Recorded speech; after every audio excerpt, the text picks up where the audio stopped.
Tasawuf adalah, itu kalimatnya Imam Junaid, Allah menjauhkanmu atau mematikanmu dari dirimu sendiri dan menghidupkanmu di dalamnya besar. Jadi kita hidup, seorang sufi itu berarti hidupnya adalah menepikan dirinya dan menghidupkan Allahnya. Seandainya kamu bayangkan dalam dirimu itu ada dua tombol, yang satu kalau diklik terus lagunya, nyanyiannya lagu dunia, yang satu kalau diklik yang lagunya lagu ilahi, ketuhanan. Sufi itu yang diklik yang ketuhanan. Jadi hidupnya hidup ala ilahi, tidak ala manusiawi. Apa kayak gitu manusiawi, Pak? Kan tadi disebut tidak ala manusiawi, ala ilahi. Loh Pak, normalnya manusia itu kan ya hidup di dunia, dengan gaya dunia, dengan mode dunia. Tidak apa-apa kamu hidup di dunia dengan mode dunia, tapi orientasinya ilahi.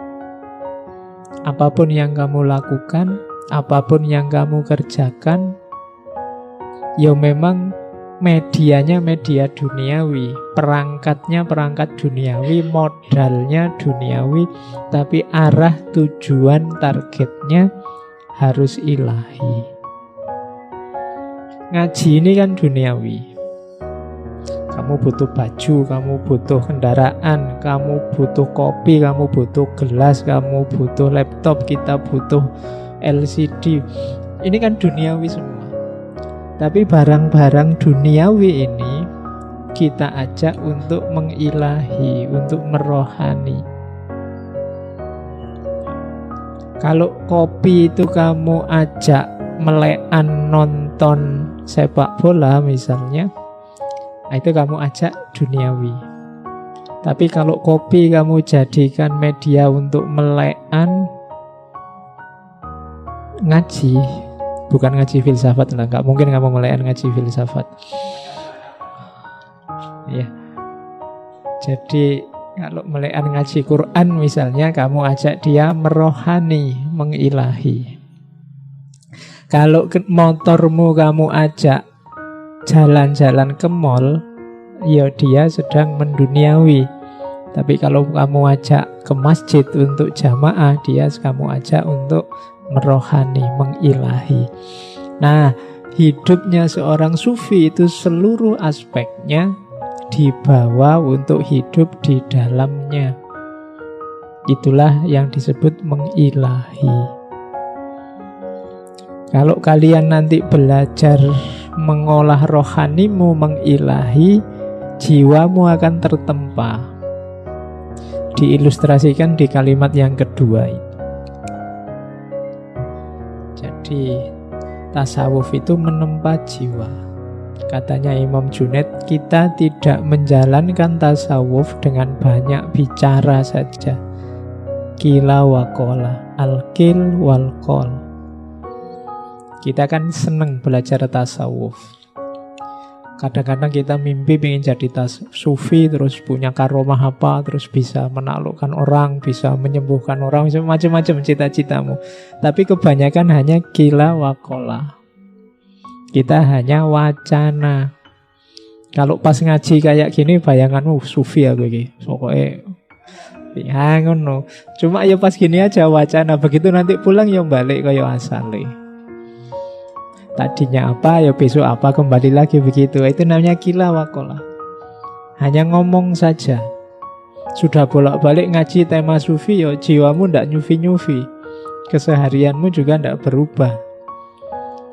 Maka katanya Imam Junaid, kita tidak menjalankan tasawuf dengan banyak bicara saja. Makanya beliau agak tidak cocok dengan sufi yang agak bulat, agak rumit, agak dengan teori macam-macam, filosofi macam-macam. Tidak.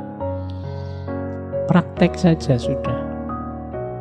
Tapi kita melakukannya dengan lapar, maksudnya puasa.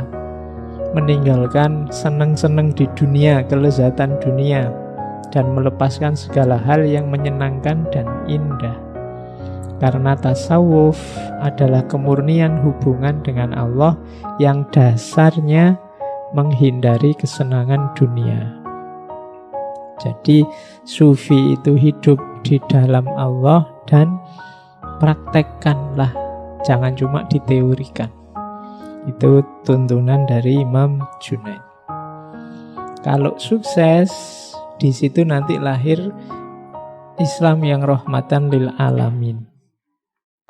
Kaum sufi adalah seperti bumi. Semua kotoran dicampakkan kepadanya, namun tidak menumbuhkan kecuali segala tumbuhan yang baik. Bumi itu kan tempat sampah yang sejati. Kamu buang sampah ya ke bumi, melakukan yang jelek-jelek juga di bumi. Tapi bumi selalu memberikan yang baik-baik.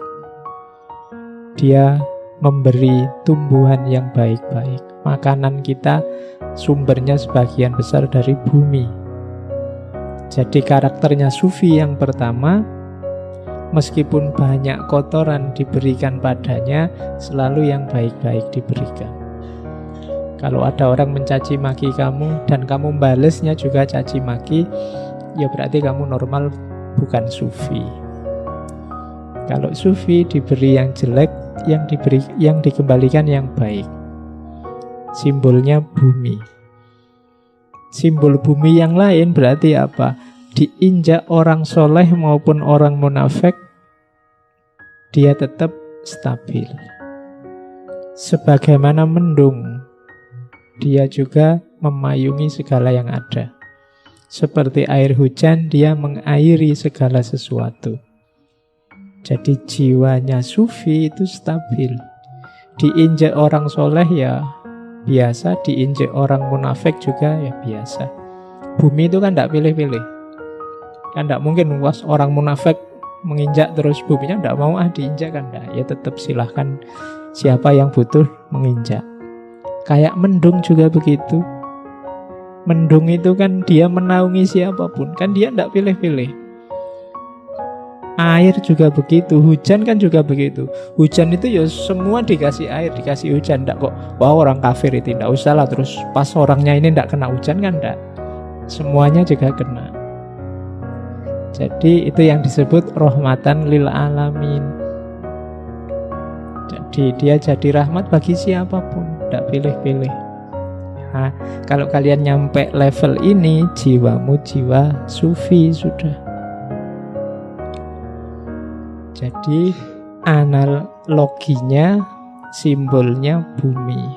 Diberi kotoran bermacam-macam, balasannya yang baik-baik. Diinjak siapapun diperlakukan sama. Siapapun dinaungi. Kalau mau memberi tidak pilih-pilih, semua diberi yang baik-baik.